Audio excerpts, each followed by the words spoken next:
मालवा के उज्जैनी नगर में महान राजा विक्रमादित्य का शासन था। विक्रमादित्य अपनी न्यायप्रियता, साहस और बुद्धिमत्ता के लिए प्रसिद्ध थे। उनका नाम पूरे भारत में उनकी वीरता के कारण सम्मान पूर्वक लिया जाता था। एक दिन उनके दरबार में एक साधु आया। वह साधु विचित्र व्यक्तित्व वाला था, लेकिन उसकी आंखों में गहराई और उसके चेहरे पर असीम ज्ञान झलकता था। साधु ने राजा से कहा, हे राजन, मैं एक कठिन साधना कर रहा हूं, जिसके लिए मुझे आपकी सहायता चाहिए। एक विशेष पिशाच बेताल को पकड़कर मेरे पास लाना होगा। यह बेताल श्मशान घाट के वट वृक्ष पर रहता है। क्या आप मेरी सहायता करेंगे? राजा विक्रमादित्य अपने वचनों और कर्तव्यों के लिए प्रतिबद्ध थे। उन्होंने साधु की बात सुनकर सहायता करने का वचन दिया, लेकिन साधु ने चेतावनी दी, राजन, यह कार्य सरल नहीं होगा। बेताल बहुत चतुर और शक्तिशाली है। वह तुम्हारे धैर्य और बुद्धिमत्ता की परीक्षा लेगा। वह कहानियां सुनाएगा और अंत में एक गूढ़ प्रश्न पूछेगा। यदि तुमने उत्तर दिया तो वह तुरंत पेड़ पर लौट जाएगा, और यदि तुमने उत्तर नहीं दिया, जबकि उत्तर तुम्हें पता हो, तो तुम्हारा सिर फट जाएगा। राजा विक्रमादित्य ने साधु की बात ध्यान से सुनी और श्मशान घाट जाने का निर्णय लिया। अगली रात जब चंद्रमा के प्रकाश में श्मशान घाट भयावह और सन्नाटे में डूबा हुआ था, राजा विक्रमादित्य अकेले वहां पहुंचे। उनकी तलवार उनके साथ थी और उनके चेहरे पर आत्मविश्वास झलक रहा था। श्मशान घाट में चारों ओर शव जल रहे थे। भूत प्रेतों की आवाजें सुनाई दे रही थीं और गीदड़ों का हुंकार माहौल को और डरावना बना रहा था।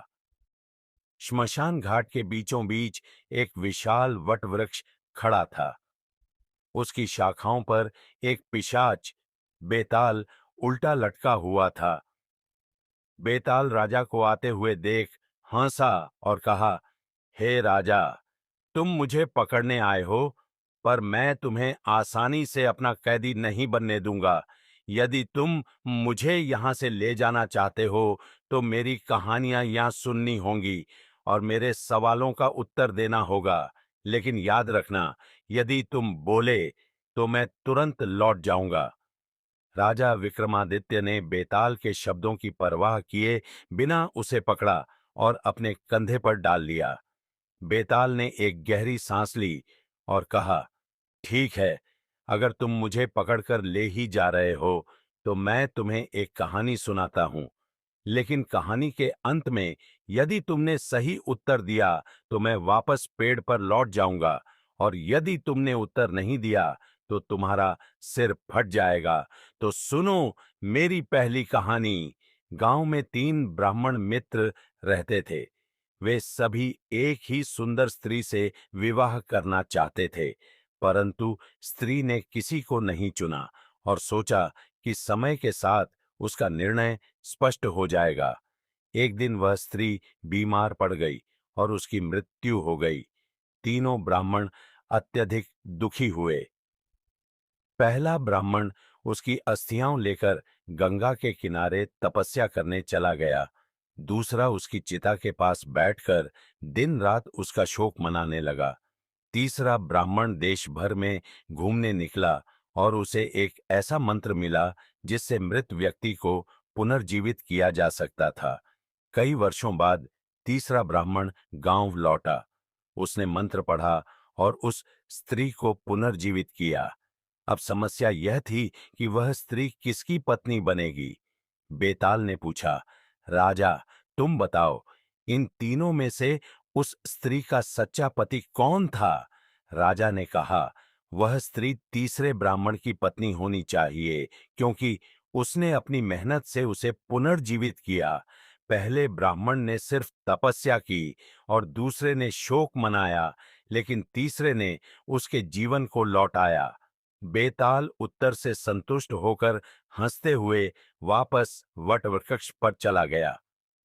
राजा विक्रमादित्य वापस पेड़ के पास गया, बेताल को पकड़ा और अपने कंधे पर डाल लिया और बेताल ने कहा, मेरी दूसरी कहानी सुनो। एक बार एक राजा शिकार पर गया। जंगल में एक शेर से मुकाबले के दौरान उसकी तलवार टूट गई और राजा घायल हो गया। वह अपने महल लौटा और अपनी 3 रानियों को अपनी समस्या बताई। पहली रानी ने अपनी सोने की चूड़ियां पिघलाकर तलवार बनवाने की बात कही। दूसरी रानी ने अपने सारे गहने दान कर दिए। तीसरी रानी ने कहा कि वह राजा के पिता के पास जाकर मदद मांगेगी। तीनों ने राजा की मदद की और राजा की तलवार दोबारा तैयार हो गई।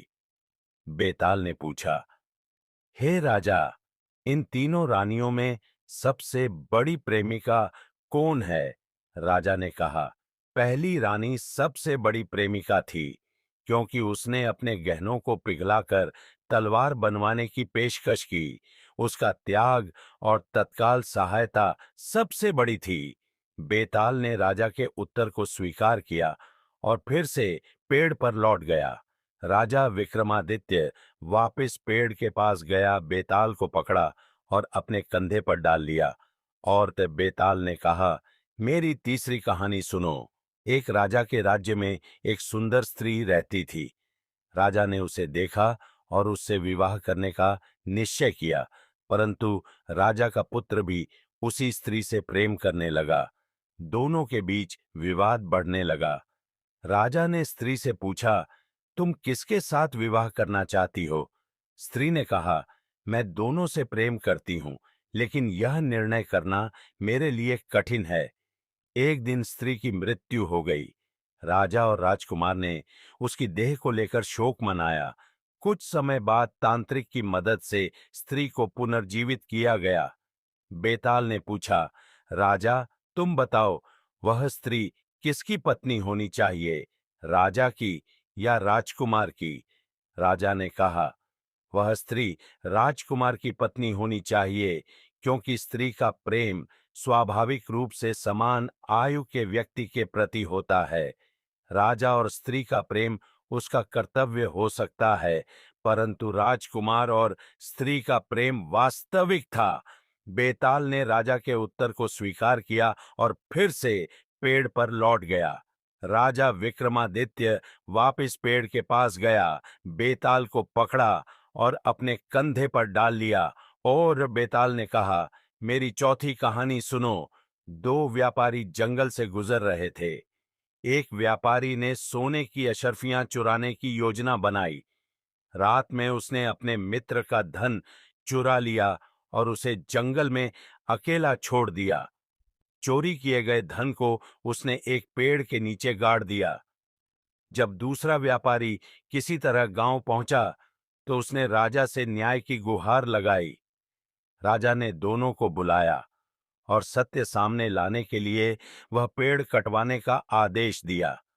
बेताल ने पूछा, राजा, बताओ, कौन सच्चा मित्र था?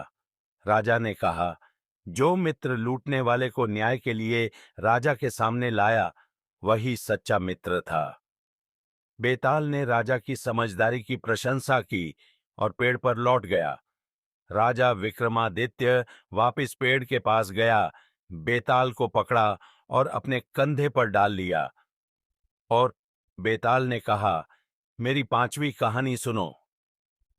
एक राजा को बताया गया कि राज्य में सुख समृद्धि के लिए उसे अपने 3 पुत्रों का बलिदान देना होगा। राजा ने यह कठिन निर्णय लिया। जब तीनों राजकुमार बलिदान के लिए तैयार हो गए, तो देवता उनकी वीरता और समर्पण से प्रसन्न हुए।